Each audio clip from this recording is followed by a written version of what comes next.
Welcome back into the Dynasty BS Hour. This is your host, Easy B. No. Welcome to the Dynasty BS Show. I'm not doing the whole thing, just messing with you all. Got some more picks in, want to talk about it. Got them up on the board here, but first thing we need to say is adios to Justin Fields. He's off to Pittsburgh for a 6th-round draft pick. Could be a 4, which probably will be because he's going to back up a quarterback that shouldn't be in the NFL anymore. So, anything you want to say to how much it sucks to be a dynasty football manager that has Justin Fields on their squad right now? He showed some flashes in 2023 to the point where I really don't think he should be backing up anybody. I think he should be a starter. I honestly thought he'd be kind of nice in Atlanta if they didn't land Kirk Cousins, and if not Atlanta, I think he would have been Devontae Adams' best friend in Las Vegas. So this is just very weird to me. And hey, this is how you get rid of Kenny Pickett, though. I'll say that. Yeah, poor Kenny. Poor Poor Kenny. Kenny. Poor Kenny. But you know what? I think the NFL has spoken about this draft class. There's going to be some quarterbacks and wide receivers that you could probably find because this is insanity. So the three teams that sit at the 101, 102, and 103 have all released their quarterbacks. That's nuts. They have said we Yeah. are drafting a quarterback. That's just crazy to me. Unless Bailey Zappi is going to be the starting quarterback in New England, but you know Mm. what? We once laughed about Brock Purdy, so who knows? But let's jump back into this draft, everybody. So had a little slow break there. I took a little bit of nap. It was nice. I think Smitty took one too. How was your nap, Smitty? It was quick, Once you get woke, to be to wake up to NFL news is kind of my favorite way to wake up. I'm starting to realize. Do you have any shares of Justin Field? No, I was not. I was not the biggest fan, and I was too scared to pull the trigger on any Justin Fields shares. And now I'm kind of thankful, wiping my brow. But in real NFL, I don't like it. So I had the 103 in the rookie year he came out, and it was one of my first. I was kind of new to Dynasty at that point, and when I looked at it, I always look back at the draft, and you know who I wanted to draft because I was still like a running back guy. Then I wanted to draft Najee Harris, Oh, and the draft rolled out. It went Trevor Lawrence, it went Trey Lance, and then I was sitting there, and I had to really have a really. It was hard for me to draft the quarterback because I really wanted Najee Harris, so I drafted Justin Fields. Do you know that looking back at those quarterbacks and everything that transpired in the top part of that draft, that I actually wish I would have drafted Najee Harris?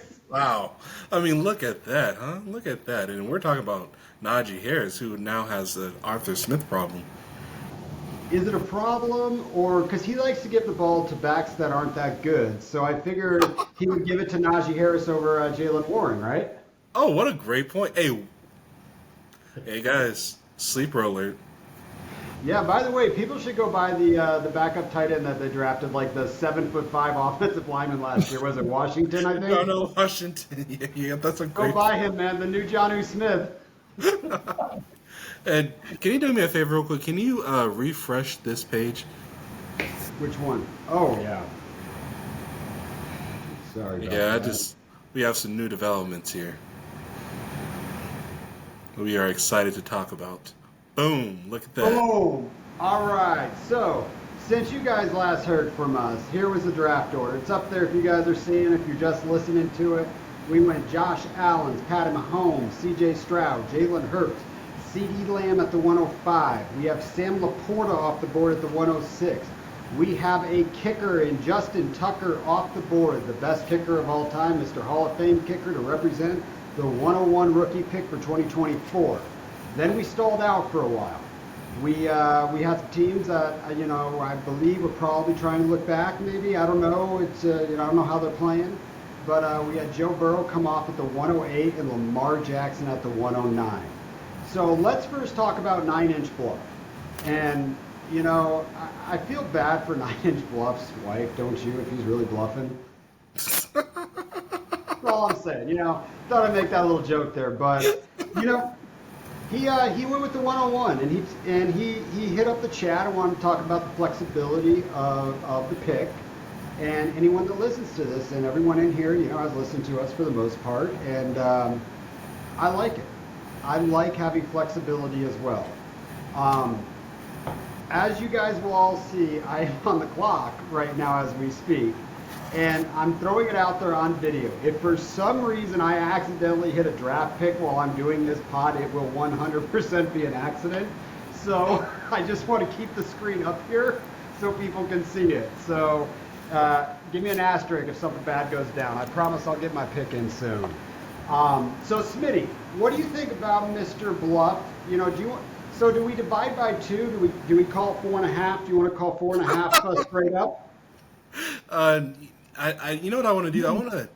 I want to real quick assume that this 101 is going to be Caleb Williams. If that's the case, We're not doing that, Smitty. no, we're not We're going. not doing that, and here's why. Okay. Is because he specifically threw in the chat about the flexibility of the pick. So we have to assume that he did that to not put a name on that pick depending on how he builds his roster. Okay, that's fire. Okay. So he wants to see how the draft shakes up. So Yep. when it's his turn again, he'll figure out what to do. Okay, God, I'm so Didn't I jealous. preach? That's I've been nice. preaching for the last 6 weeks on this podcast. Yeah, and that's such a fun situation. That's just such a fun situation because just looking at the board, whether he wants to go in any direction of a quarterback, receiver, or even tight end if he wants to, they're genuine cornerstones in that position. Like, I don't know if he was concerned that this was an early trigger pull, but I think this was the perfect time because, like I said, uh, cornerstone in all three positions it could possibly be. So I think he smoked that, and I'm jealous I didn't consider it. But at the 102, what can you do? So the 107 is a spot where I think it's reasonable to start thinking about that. If you draft it, I don't have a problem with it because if you're a player who likes building through the flexibility, who I am one of those, I'll build either which way, but I do like building squads that way. Like I get having that pick there. People will look at this and they'll say, how can you take an unproven talent over how good Joe Burrow looks, or how good Lamar Jackson looks, or how good Justin Jefferson looks? But flexibility is big, and at the 107, it's got to be the 101 right there because the 102 doesn't give you the flexibility because you have flexibility, and when I've been talking about it for just go back to any of the podcast. But it doesn't give you the same flexibility as your option at the 101 does. So I like the pick. I like the philosophy. And this goes back to 3 picks in a row is why we put this league together. We put this league together for many different styles of or strategies that people want to implement. And boom, 3, 4, and 5 just did a completely different strategy than most people are used to. That's what I got right there. Anything on Yeah, that? yeah, no, that's perfect. Yeah. So Joe Burrow goes off at the 108. How do you feel about this? Smitty, you're the resident Joe Burrow guy of this podcast. Um, we've done a lot of mock drafts, none of which have been Joe Burrow at the 108, but doesn't surprise me whatsoever, just because I'm a little down on Joe Burrow here and there, but tell me a little bit, how would you feel about getting Joe Burrow at the 108? I personally would be jumping for joy because he is, I assume, if the medical stuff does its thing, I think he should be great to go, not good to go, great to go at the start of the training camp. Honestly, I think he'll be fine and fantastic. A year removed from his issues, or maybe it won't be a full year, but anyways, I think he's great to go, and I think he's going to come back with a entire vengeance, and he's attached to that boy Jamar Chase. That connection is one of my absolute favorite connections in the NFL, and just with that connection alone, I think this is a great pick. And if I can be honest, though, I'm starting to prefer Lamar Jackson, so I say you can't go wrong either way, but maybe maybe you dumbass could probably consider LJ at that spot. I don't think there's a wrong answer, but I think I lean more LJ. What do you think? Do you think that decision is a 6 point passing touchdown versus 4 point passing touchdown decision? Yep, that's exactly it. That's exactly it. If it was 4 point, then I would no question say Lamar should be considered ahead. But yeah, with it being a 6 point passing touchdown for passing touchdowns, I say you can be swayed either way. So Lamar Jackson's my boy. I mean, I don't need to beat that point home. I was the one who called his MVP season last year. Yeah, Love the offense he's in. All I did was talk about how good Lamar Jackson was all offseason last year, and I do have him ranked above Joe Burrow. But either which way, this is pick your poison. Pick what type of quarterback you want. Do you want the quarterback that has the guaranteed weapons? Do you want the one that gets the guaranteed, running, rushing yards? So, I won't knock either way decision. This is just going to be just whatever, different strokes for different folks right here. So, Smitty, I texted you, I don't know, about 10 minutes before these picks came up, and we jumped on this thing to talk about Fields. And I was sitting there, and I was like, I'm going to get either Joe Burrow, Lamar Jackson, or Justin Jefferson at the 110. And you asked me which one I would prefer to be there. And I said, no, no, no, no, no, no. I don't even want to say it. I don't even want to think about it. So I will tell you the one that went off the board first is the one I did not want to have to make the decision to draft at the 110 because I would have had to. So I was happy someone made that choice for me. Now I have to seriously consider the rest of the build. Now I'm going to put this on here. I just put my 110 on the draft on the trade block. So I'm gonna see if there's anybody that wants to come up for an elite stud here. Give it some time, put a little bit of work in here. I really want to draft a pick here. I really want to slam this pick here, but I just want to see if there's anything out there that I might be able to position myself. But how would you feel about having an option like Justin Jefferson at the 110? Can I be totally Or AR5 totally? at the 110 because I'm not discounting that either. There's some big names out here that I could still go for. I would adore either one, but to be frank with you, I would, I would, I would love. I mean, I would hit the pick with a tear in my eye. Justin Jefferson at the 110 is fantastic. And again, Anthony Richardson at the 110, fantastic. I'm surprised that to this day, I mean, obviously because of the number of sheer great quarterbacks, I'm surprised that to this day you can get Anthony Richardson at the 110 because the kid is so young and his rushing ability is fantastic. Like his combine last year was nuts. So I'm excited for either player to be honest.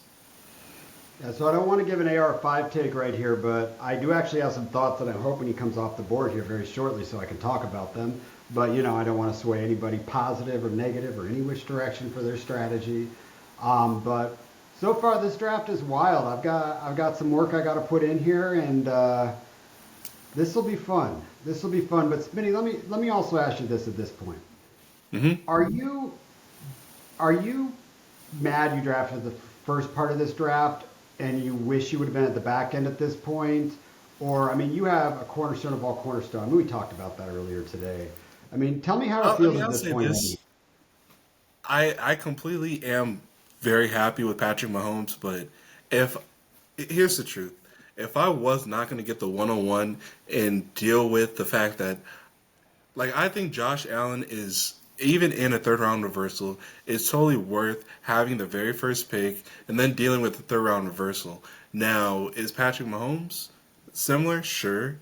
But if I was not going to get my boy just Josh Allen, yeah, I really wish I would have considered being the back half of this draft in particular because look at the gold you can get at the end. I mean, I would have never really thought this is a gorgeous draft. I'm having a lot of fun. I hope everyone else is too. I'm stressed out right now. Uh-oh. I'm so happy for what's here right now. But dude, you know me. I get player agnostic, and I tend tend to not want to make the pick sometimes. No, I'm just joking. I'm gonna slam this pick here shortly after Oh, this. But I'll tell you what. So one of the other things that I'm happy about, if I knew where I was in this draft right now, I would have loved to kept my 203.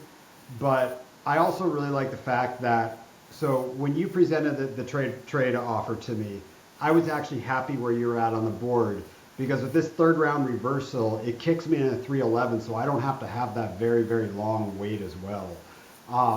So I forgot to say that earlier in the trade. So there's another little nugget of why I wanted to be on that side of the board. But all right, Yeah. guys, I got to get to work, and we will figure this all out here soon. Cheers to the draft. This is awesome so far.